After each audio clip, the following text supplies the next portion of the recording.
71 years ago, I jumped out of an airplane called the B-26 Marauder, which was hit by a Focke-Wulf 190 German fighter. I landed in occupied France, spent 16 months in a German prisoner of war camp. After the war, I went on with my life. Eventually, I forgot about the war. I think everything would have become a blur if I hadn't run across the opportunity to see the last B-26 bomber. When John from Guidance Aviation heard my story, he offered to fly me to Fantasy of Flight to see it. On this trip, they had me sit in the co-pilot seat, and of course I didn't do any flying because I couldn't fly. I can't fly anymore. I'm 91 years old. But I listened to all the radio chatter with the ground control, and I was amazed to hear that they got permission to use my call letters that I used during the war. Exterminator, Phoenix approach, expect right identification in 2,000 feet, say altitude. Exterminator 449 Bravo Yankees, coming through 6,800 for 10,000, 449 Bravo Yankee. You recognize that call sign? Yes. That's your old girl. I'm surprised. It was a real surprise. Hey. We're officially Exterminator Bravo Yankee on our trip.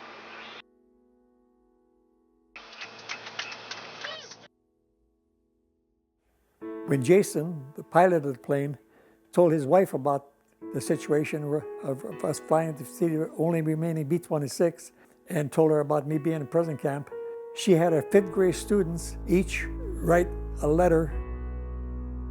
Somehow reading these letters made me feel very, very good, and I felt as if I actually was a hero.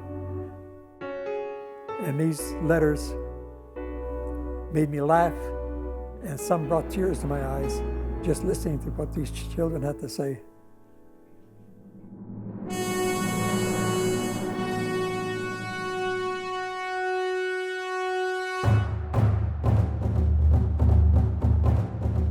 On arriving at Fantasy of Flight, I was taken on a tour of the museum where I saw the most amazing aircraft, and among these was a plane that I flew. Seeing all these different aircraft, my mind was strictly on the B-26, and I visualized myself in it sitting in a seat. As I was walking,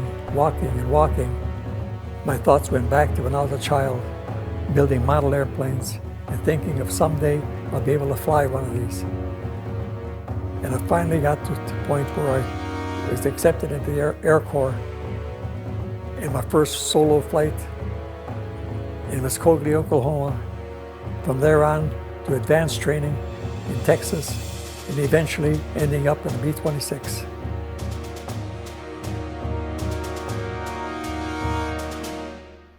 As I was walking through this long, dark tunnel, I was thinking at the end of this, I'm finally going to see my B-26.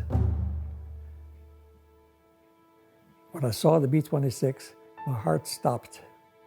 I could not believe my eyes. I'm actually looking at the airplane that I flew.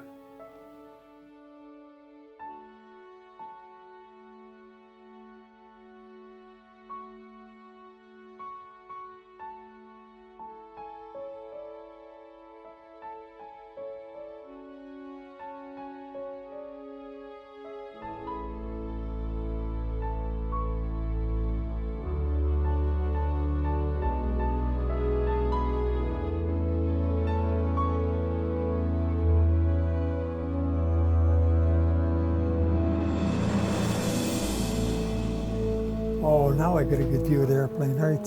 That's what I wanted to see. That's what I wanted to see. I'm looking at the airplane right now. I haven't seen for 70 years, which I flew during the war. I flew 18 missions in this, and it feels very comfortable just to look at it again. I really appreciate all this trouble you people went through just for me to see this airplane. Fantastic. Standing there looking at this aircraft, the only thing I could think of, I have to get into a pilot seat. I've got to get in there somehow, and I hope they've got a ladder or something to get me in. With a little help, I was able to climb this ladder and get up into the airplane and had my first look at the cockpit in 71 years. It's a great airplane. Hard to learn to fly, but once you learned it, it was a great airplane. Well, we're hit with a P.O.W 190 20mm cannon that they used, and it set the plane on fire. The radio compartment, which you're in right now, was on fire, and it filled with smoke. So I had to open this window so I could see outside. And one engine was knocked out, and the plane was on fire. And then all I could do is hit the button for the crew to bail out. It's up front here, which sent a loud bell throughout the whole airplane. Because I had 3 men on the back who had no access to the front here at all, so they could bail out. And then I dropped the landing gear where the hydraulic system was shot out, so the nose wheel door opened, but the nose wheel didn't go down. And that's our only way out of the plane, is right through the nose wheel. So I had the co-pilot jump up and down on the wheel itself, knock it down far enough so we could sit on the nose wheel and slide out through the bottom. And my chute opened, and all of a sudden I was hanging up there in midair, just hanging there. Didn't feel any sensation of falling whatsoever until the last 100 feet or so. When I looked down at the ground, I saw the ground coming up to meet me. That's how it felt. I wasn't dropping. The ground was coming up at me. And it was a stiff wind at that time, so I was coming down backwards.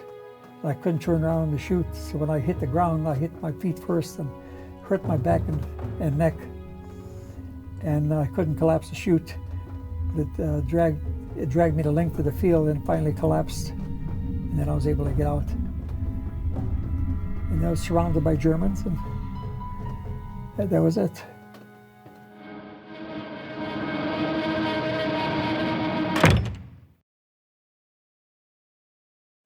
I can't believe that Guidance Aviation would go through all the trouble and expense just to get me to see the airplane. They treated me as a hero, which I definitely feel I wasn't. And I was only there representing the 9,000 prisoners of war that I spent 16 months with back in Germany.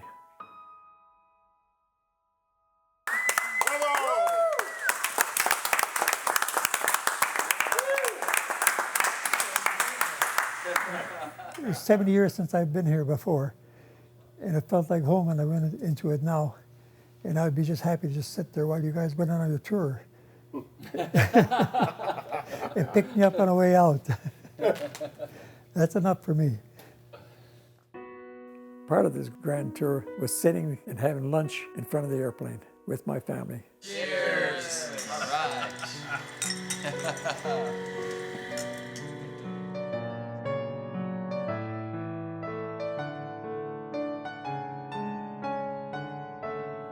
The rest of the tour, we got a chance to see what the people in the trenches in the First World War went through, and it complete with sound, videos, and everything else that went with it.